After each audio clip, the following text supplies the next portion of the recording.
Experience podcast, real women, real shifts, real conversations. I'm your host, Rosemary Evangelista, and I believe storytelling is the heart of the REVA Experience.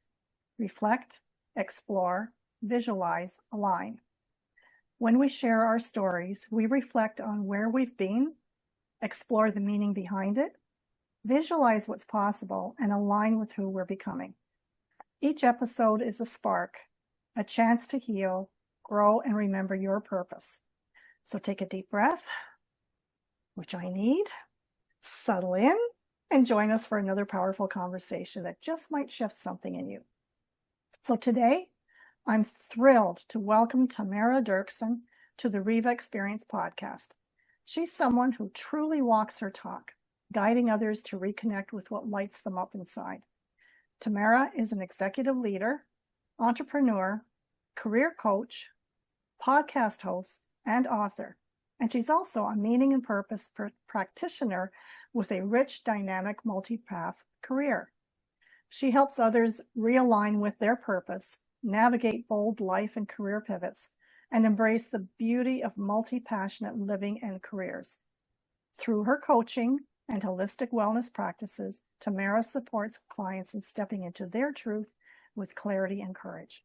She's also the heart behind a nonprofit organization dedicated to uplifting vulnerable populations, including survivors of human trafficking, a cause that fuels her mission with deep compassion and purpose. Tamara, it's an honor to have your voice and heart with us here today. Welcome to the REVA Experience. Thank you so much, Rosemary, for that generous introduction, and I'm thrilled to be here. Yes, it's exciting, and I just love sharing stories and meeting different guests, and the valuable information and experiences that each of my guests have to share, and you have an amazing story to share with us today. So Tamara, what inspired you to start your business or your journey?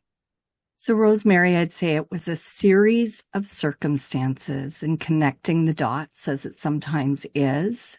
So I kind of fell into it in many ways. I had been with KPMG, which is a huge global consulting organization, for many years. And then a series of circumstances caused me to start my children's charity, Lonnie Foundation, in memory of my little brother who passed away when he was 5 years old. And it was actually the sale of his tricycle, and don't panic because we got it back, that resulted in that opportunity and that spark to start the foundation, which sends kids like him with congenital heart disease to summer camp.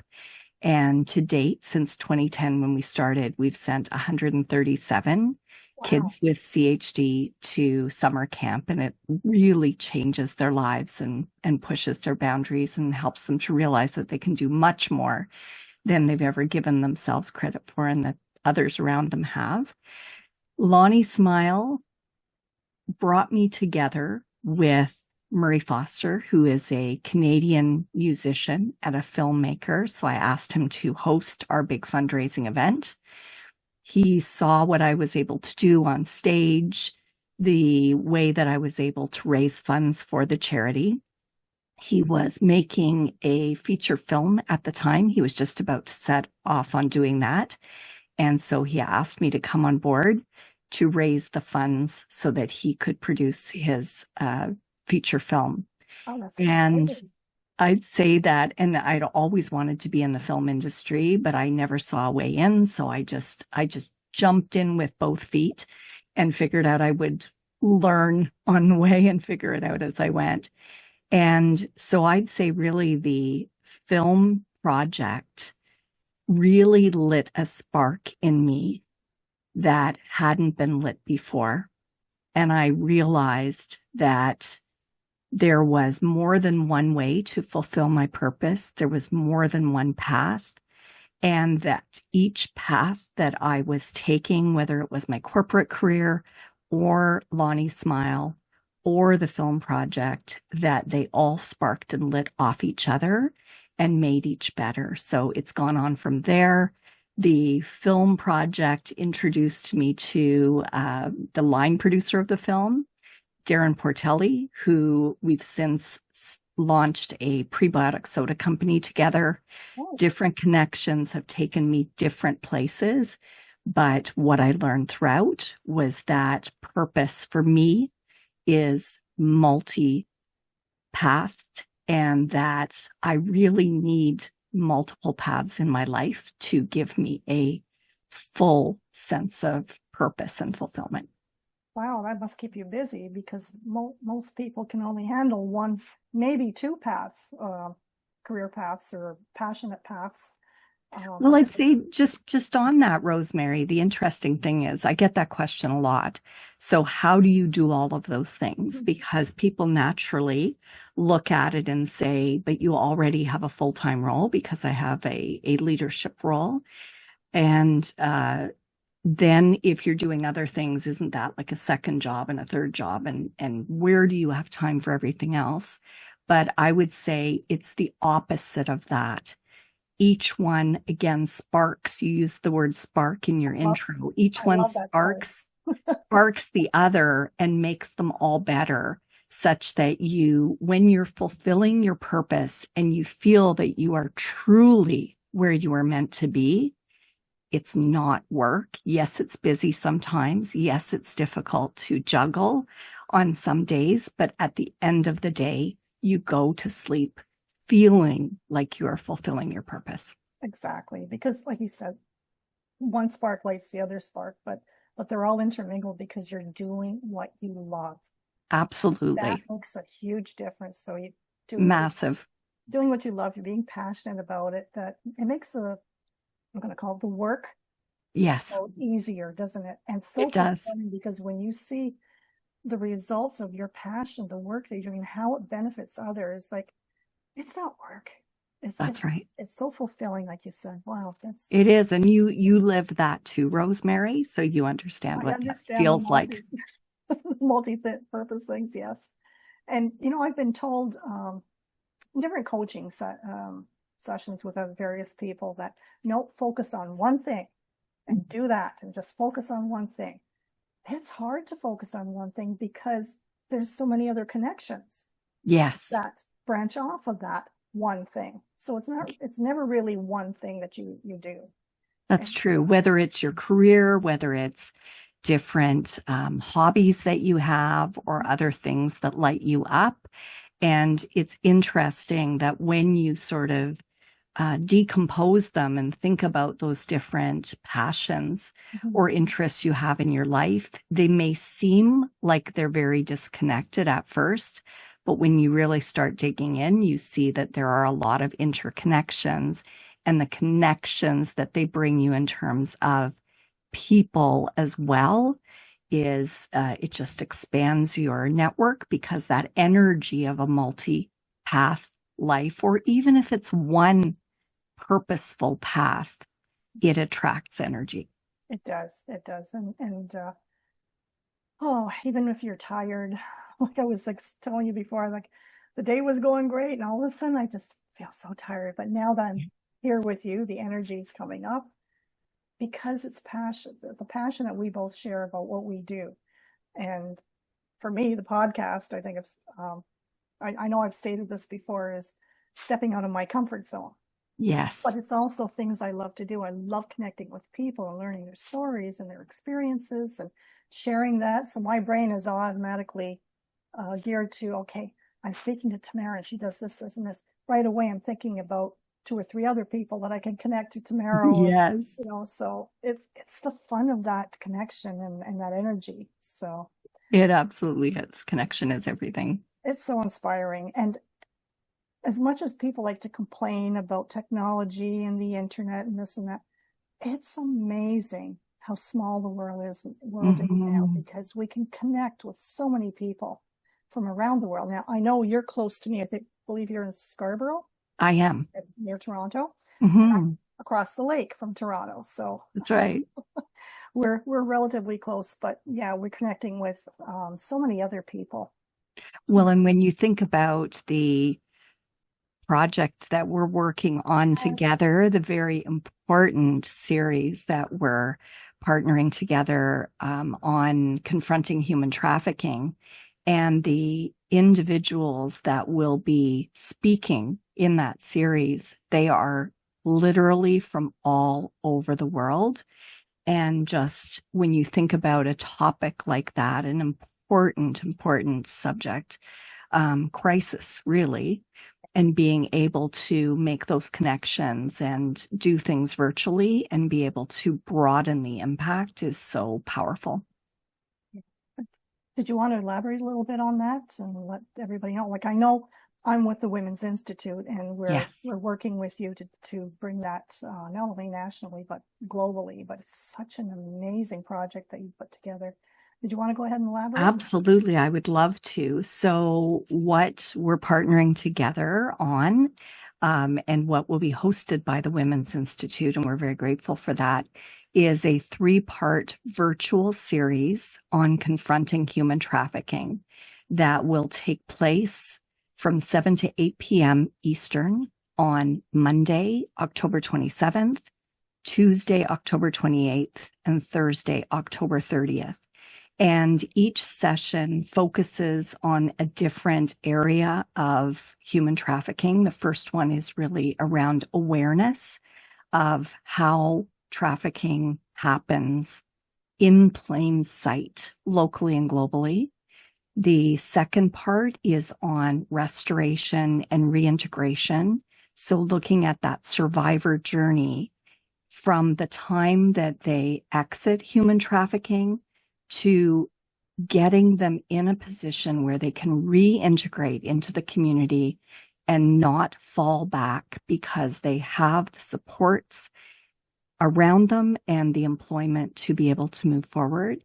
And then the third session is all about what we can do to protect our communities and our families. So really tangible actions that we can take, and that will have a law enforcement perspective. So individuals, the panelists for that session will be individuals who are agents who are helping girls and women exit human trafficking and other law enforcement individuals. So the speaker lineup that we have is significant, and from very organizations that are doing really important work in the world, such as Aftercare International, Wipe Every Tear, trying to think, my goodness. I'm thinking of one that isn't confirmed yet, so I don't want to say Fight for Freedom. Fight for Freedom is confirmed. Sorry, I was getting into territory I shouldn't confirm yet. And so we have a great roster of speakers because human trafficking is a global epidemic.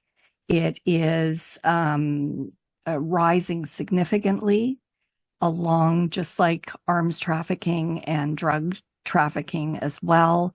There are 50 million people enslaved globally now, which is more than there were when slavery was legal.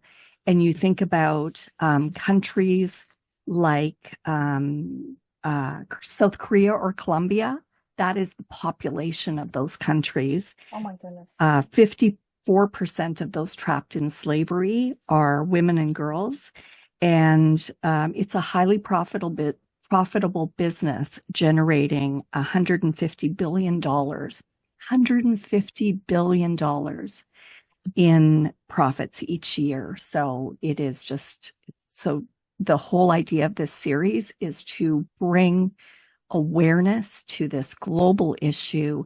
It is going to be promoted nationally through the Women's Institute. Thank you, Rosemary, and to the general public as well. And we'll also be recording it so that it can make as much of an impact as possible.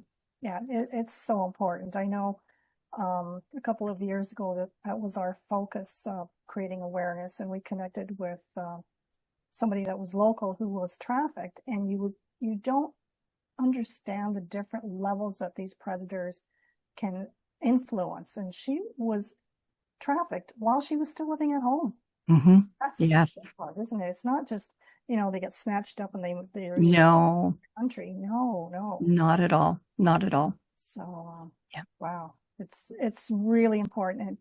it is. The awareness and the education, not only just for the young girls and women, but for families to recognize too. And Absolutely. I think, isn't it one of the help signs? And some people are aware of it, but others don't. I think it goes like this, right? Yes. You see that sign. That's somebody that needs help, that's in distress. So that's right. Again, so thumb and down like that. Yes. And we need to make that more known so that people. We do. Yeah. Yeah, absolutely. Recognizing the signs and being able to help. Yeah. Now here in Canada, the 401 corridor is one of the worst areas for trafficking, and the the en route stuff on there. Yeah. So if any of the listeners are traveling on those stops along the highway or in the States, the thruway, you see any of those, be more open and aware, I guess is a better word, to what's going around in the surroundings. And don't second guess. If you think something is going on, look into it or call somebody for help. Absolutely. Don't just disregard, oh, well, I'm just not reading it properly. Or that's right. Something's happening, because you never know what's going on. I actually, just on that, Rosemary, I had something happen just before our conversation. Oh, really? I was sitting on my front porch. A car drove up and stopped. There were two girls that were crossing the street nearby. Mm-hmm. Young gentleman got out of the car and went and talked to the girls and convinced them to come to his car. And I said, don't go near that car. And it turned out that they actually did get quite close, and they tried to take a card from a wallet that one of the girls had. But it's, it is in plain sight. It happens right in front of us, and we don't even realize sometimes the situations that we can get into. And I don't in any way. I'm a beginner, an infant in this space. I'm learning as much as I can and talking to a lot of people who know a lot more than I do. But it's, it's important for all of us to educate ourselves and be more aware so that we can help protect our families and protect those around us as well in our communities. Wow. See, and it's just like you said, just being observant of what's happening. Yes. Don't think that like in that case, that those girls know that guy that came out of the car, right? You might think, okay, they're friends and he's just going over, but yes. Yeah, just don't take anything for granted, for sure. That's right. I guess my next question would be, and I don't know if we've touched on part of this, but who do you feel called to serve and how do you help them? Good question. I feel called to serve anyone who is who knows that they were meant for more, to be more, to do more. They're feeling that tug like a, thread on a sweater, and just feel that there's something there that is part of their purpose or their intent or something that they should be pursuing. I'm there to really help them to identify what that is and how they can make steps to move towards it.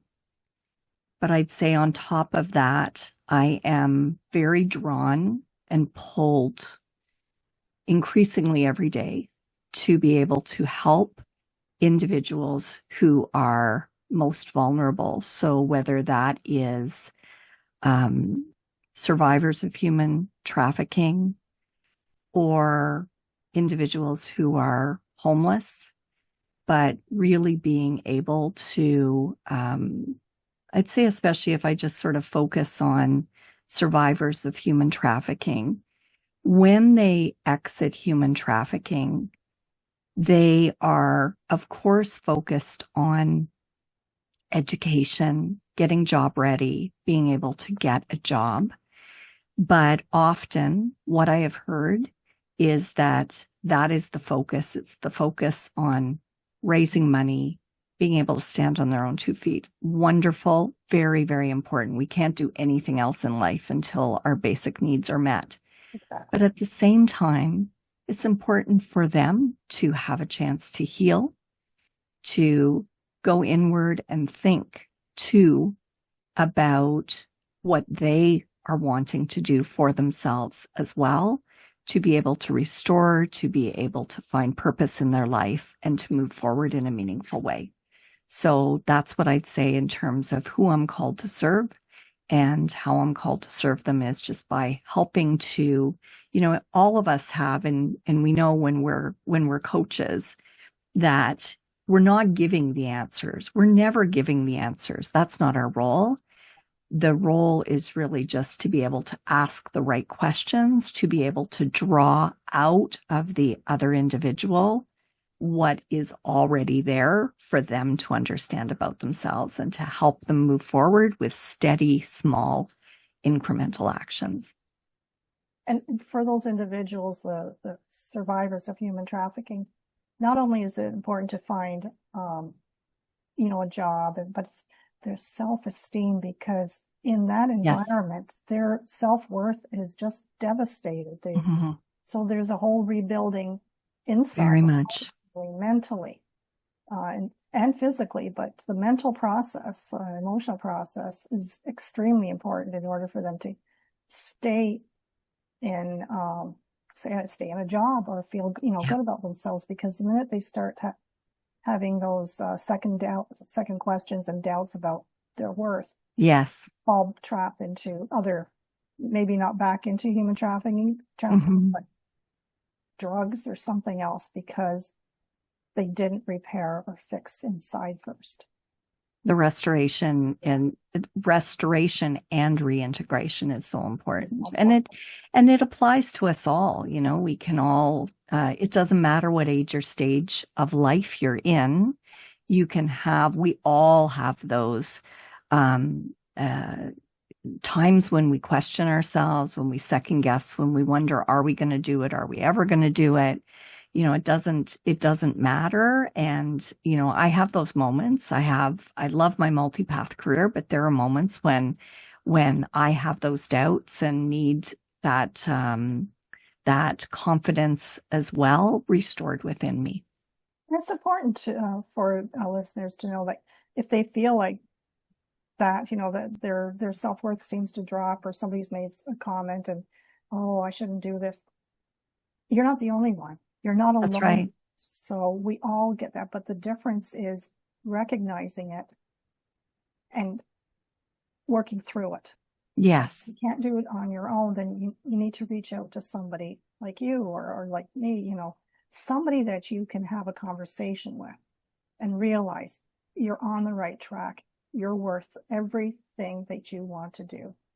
Absolutely. And I would say that's it's especially important, always important, but especially important when you have a multipath career, to have those individuals in your life who are they don't always need to agree with you. You need individuals who are going to challenge you on your thoughts and help you to make things better and make better decisions.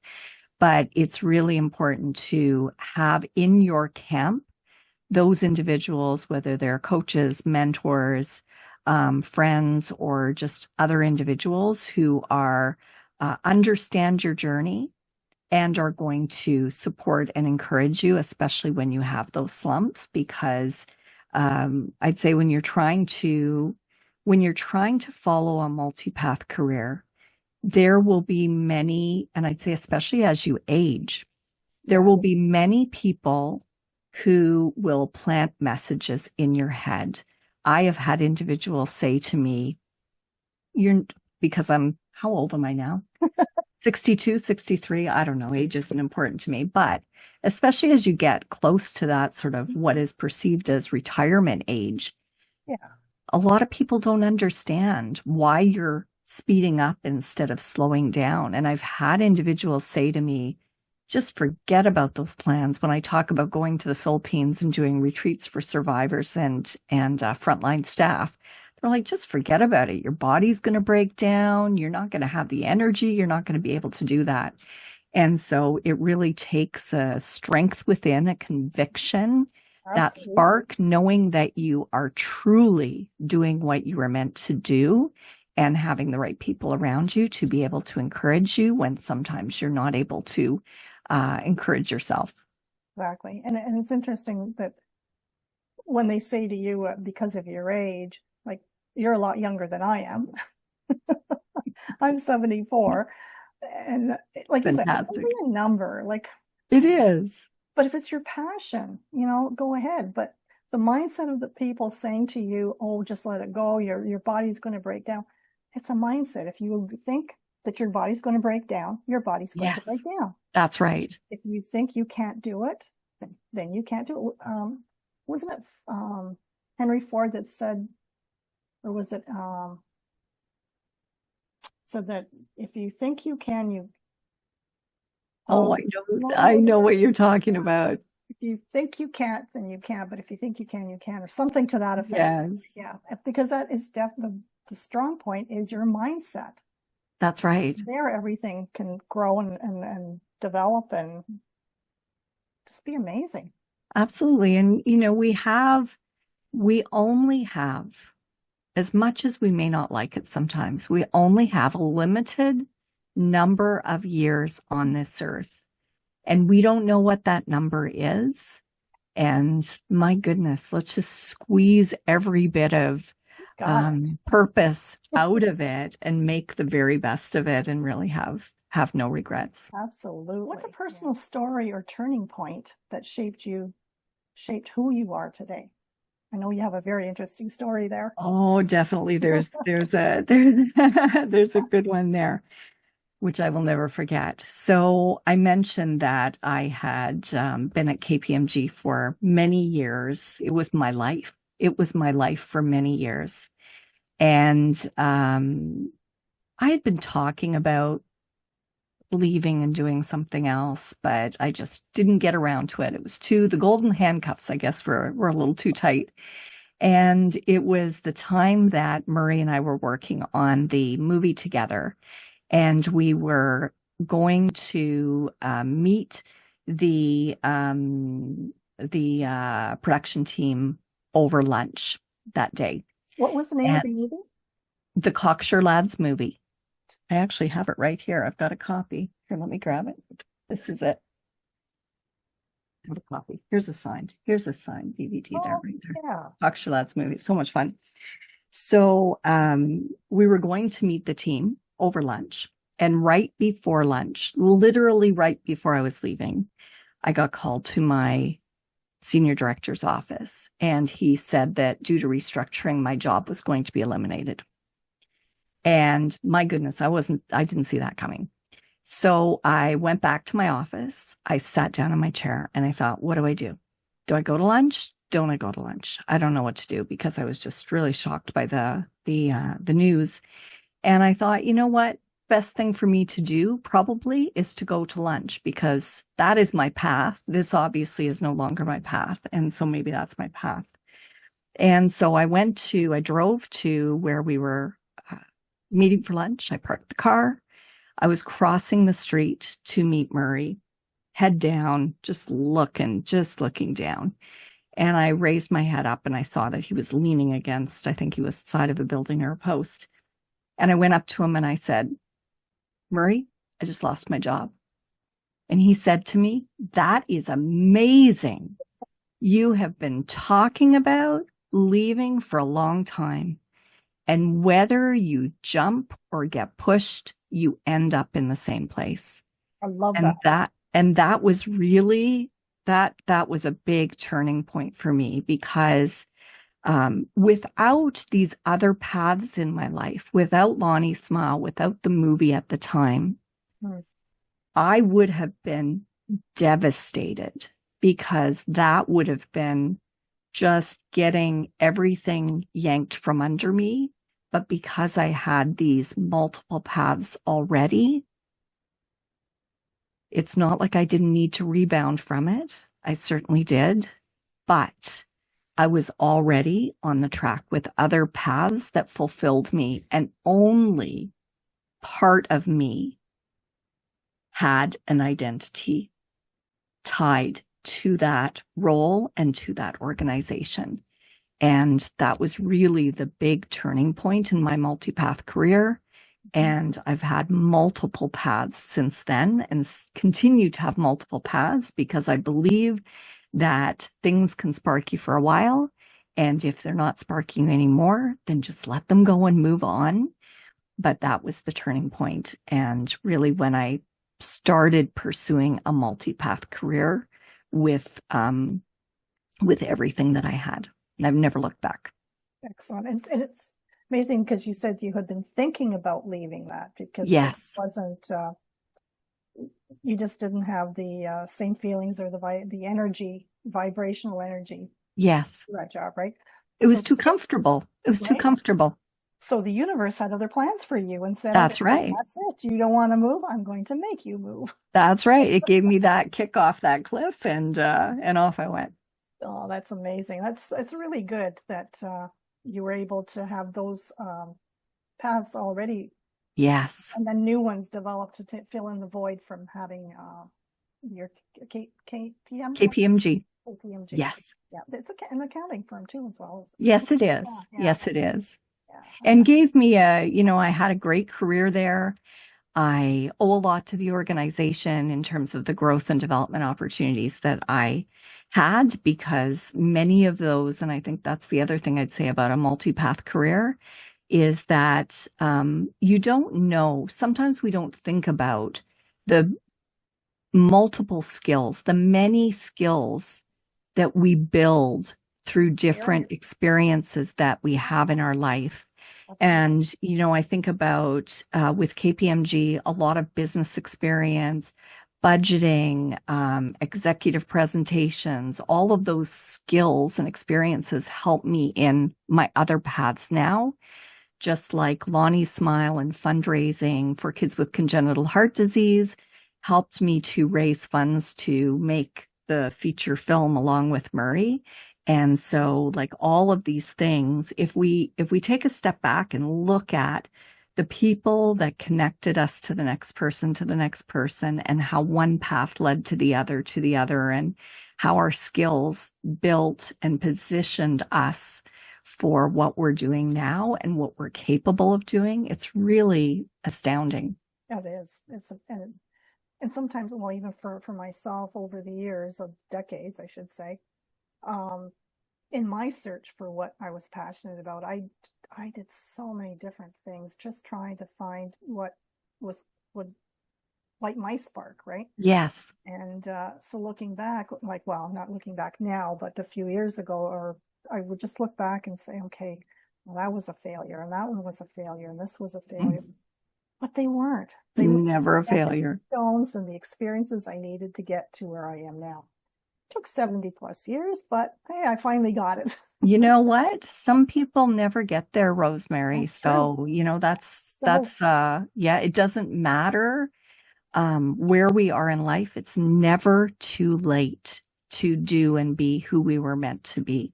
Exactly. And I think that's where we both are doing things, similarities, helping people recognize that it's never too late and help them find what their passion is, because sometimes you know how to discover it. That's right. So it's amazing, and I love what you're doing, and I'm so excited for this 3-part event that we're going to be doing. Me too. So thank you so much. We'll have much. Information for the listeners coming, not in the podcast, but as well as throughout. There'll be some marketing on that. Is there a message or a mantra or an insight you'd love the listeners to walk away with?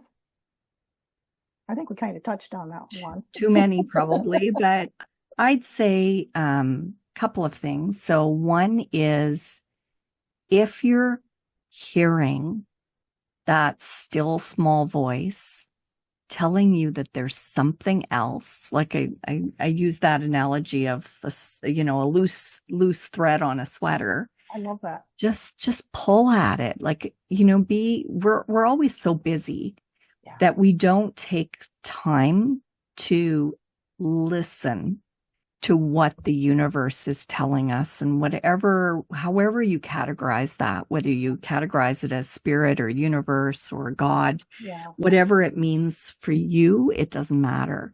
But if you're hearing that voice, just listen to it, pay attention to it, lean in, be curious about it, ask questions, spend time with it, because if it is meant for you, it will get louder until it's not a still small voice, until it's like actually, hitting you on the shoulder and saying, hey, pay attention. Yeah. But I'd say that's one thing. Another would be, as we've talked about, it's never too late. It is never too late to fulfill your purpose, to figure out what your intention is. And it doesn't have to be big. No, it doesn't have to be. If we think that, oh my goodness, purpose, that's a very lofty thing. This must be massive. Like, what is it? No, not at all. It can be the smallest things that bring us joy, that help to fill that spot in our heart.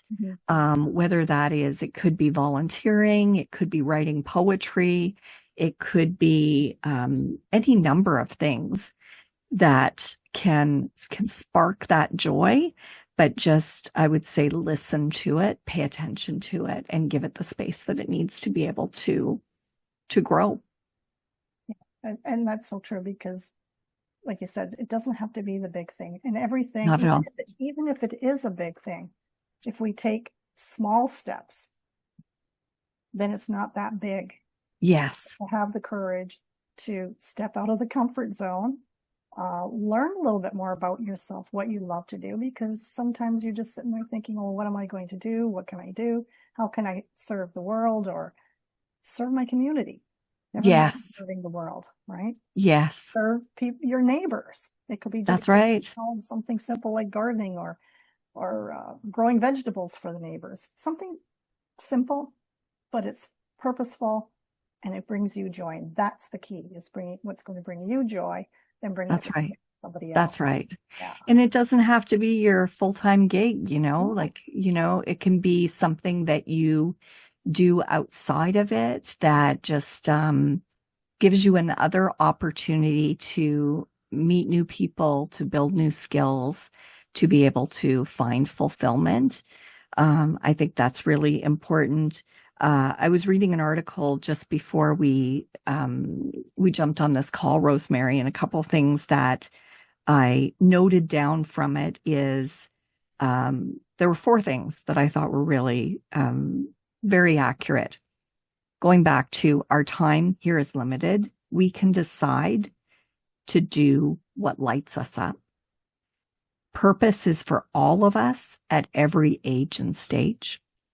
Let your purpose be expansive. I love that word, expansive. I love that. So it doesn't have to be anything big, but let it be expansive. And purpose becomes a magnet for connection. So I think that if we think about those people in our lives who are pursuing their purpose and getting really, sparked every day because of whatever, how big or small things are happening in their life and how they're moving forward, that energy is really magnetic. And the more you pursue your purpose and start doing what you're meant to do, then that shows in you. That shows in, you talked about your age, Rosemary, like it shows in how vibrant you are, how energized you are. Even when you're tired, you have a joy from inside of you that is evident to others because they see that you are actually doing something that fulfills you. Oh, thank you. Yeah. And I was going to say something on that note. Oh, so what got me actually moving on my purpose was a CNN documentary on the green zone, the blue zones in the world, particularly in Okinawa. Oh. That's where they coined the term ikigai. Yes. The reason for being or purpose. Yes. And it was interesting because these people, and other blue zones as well, but they live longer. They live to be 100 plus. Wow. Because one, they have purpose. Yes. They have community connections. Yes. And they still do things like gardening, walking, whatever. So it's that connection mainly that keeps them going. And they, not to mention they eat very healthy too. So Yes. that helps. I do believe that the purpose though is, purpose does have a strong connection with longevity. It does. As soon as, and we see that often when people retire and their purpose was attached to their work. Mm-hmm. And now they have all of this wonderful free time. But in some cases, not all cases, there are many fulfilled individuals who retired and are very happy fulfilling their purpose on the golf course or other places. Right. But when you lose that connection to purpose and you no longer feel that you're contributing or making an impact or fulfilling your intention, then that absolutely can affect your mental state, your health, and your longevity. Absolutely. And it's what I'm seeing is too sometimes losing their identity in these life transitions. Yes. Losing the job, retiring, empty nest. Yes. So many major life transitions that you wonder, like, hey, what am I here for now? What now? That's right. What now? What now? What do I do now? And losing your identity is huge. It is huge. That really plays on the mindset. So yes, it does. I love to work with people and help them regain that sense of identity and worth. Me too. It's very rewarding. And as coaches as well, we absolutely gain a lot of purpose by helping others. Yeah. To find their purpose. The joy and energy that comes back seeing somebody progress into who they really were meant to be. Yes. Do you have anything you'd like to share or promote? I would love to. So we've already talked about the 3-part series, so that's good. And then I'd also mention that I also co-host a podcast called Rooted in Purpose with Jess and Tamara. And we're available on all of the podcasts, wherever you find your podcasts, you can find it. And also I have a website, tamaradoerksen.com, and you can learn more about me there and the services that I provide and the journey that I've been on and continue to be on in my multipath career as well. And also on Instagram. I'm Tamara Doerksen on Instagram as well. So I invite you to find me there, the listeners to find me there, and please reach out because I love to hear stories as well and to find out how people are finding their purpose and progressing in their lives as well. Yeah, it's an amazing journey, isn't it? It so sure is.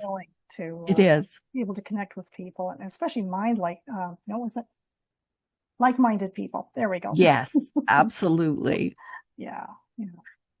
So, well, thank you, Tamara. This has been an amazing conversation. And for the listeners, the links to all of Tamara's connections, her website, and everything will be in the podcast as well. So I hope you reach out to her and listen to her podcast. She's an amazing lady. I'm so glad I got to meet her. And I don't even remember how we met.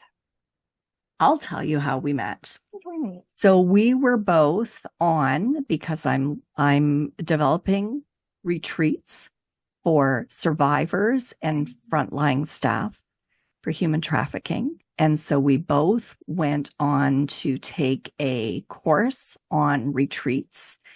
And part of that was a Facebook group where we were invited to put our picture and put our story and what type of retreats we were looking to do. And so I posted that I'm working on retreats for survivors of human trafficking and safe home staff.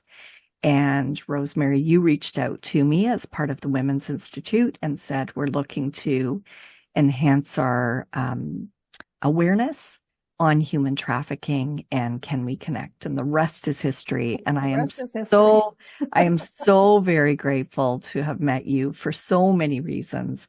And I really admire what you're doing. And I am very appreciative that you've had me on the podcast today. So thank you. Thank you so much for coming. And thanks for tuning in to the REVA Experience podcast, Real Women, Real Shifts, and Real Conversation. If this episode sparked something in you, I invite you to take the next step and join me for a challenge, your confidence reboot. This is your time to reconnect with your self-worth, your voice, and your purpose. It's completely free, but spots are limited. So register now to claim yours. REVAexperience@gmail.com.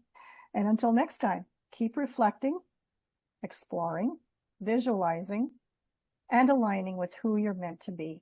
And look for that sparkle in each day. Thank you.